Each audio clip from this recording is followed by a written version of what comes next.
نه ښایي چې ستا غوندې حسین د ګل ته پام کوي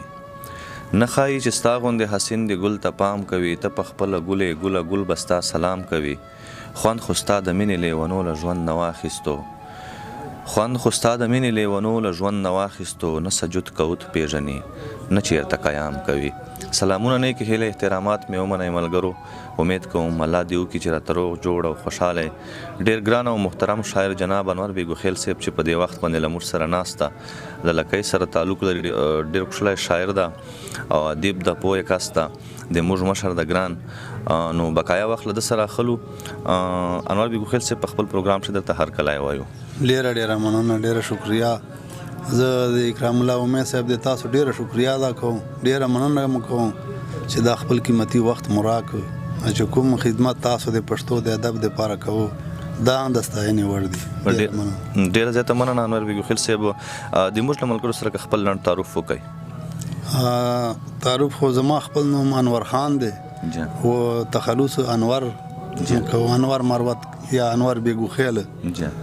والد صاحب نوم مې حاجي نعیم خان دی چې د بینک نه منیجر په یس باندې ریټایر شوی دی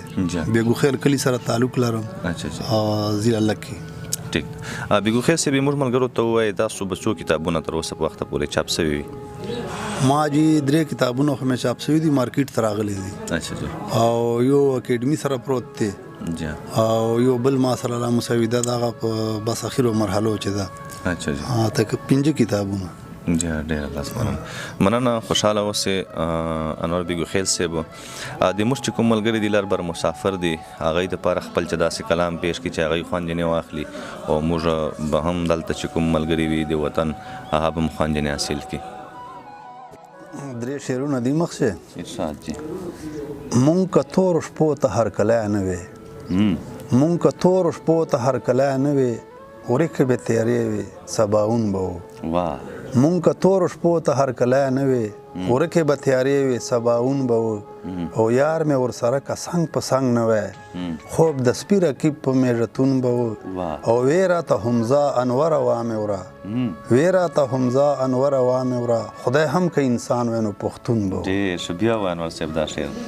وی راته همزه انوره وامې وره خدای هم که انسان وی نو پښتون به و ډېر ښکلی ډېر نور دا 2-3 شعرونه ارشاد جي ته به په خپل ځان باندې غری خو ته به په خپل ځان باندې غری خو لاس ته به دې واچوم بنګړي غوندې او زه د شیخ بدین د غرونو کاڼه یم زه د شیخ بدین د غرونو کاڼه یم کړم به دې توکر توکر ګړي غوندې او زه انور د هغو احترام کړم خوی چې څوک کوي تل د سړي غوندې ډېر ښه ډېر زبردست ډېرو ګرانو ملګرو دا و انور بېګوخېل صاحب چې خوږ کلام یې موږ ته پیش کړی امید کوو چې تاسو به مو خوند یې اخیستی وي خو دا وخت موږ وخت هم سر ته رسېږي د پروګرام په راتلونکو نورو پروګرامونو کښې به بیا سره یو جته کېږو دا وخت مشترکه اجازت د لوی الله په امان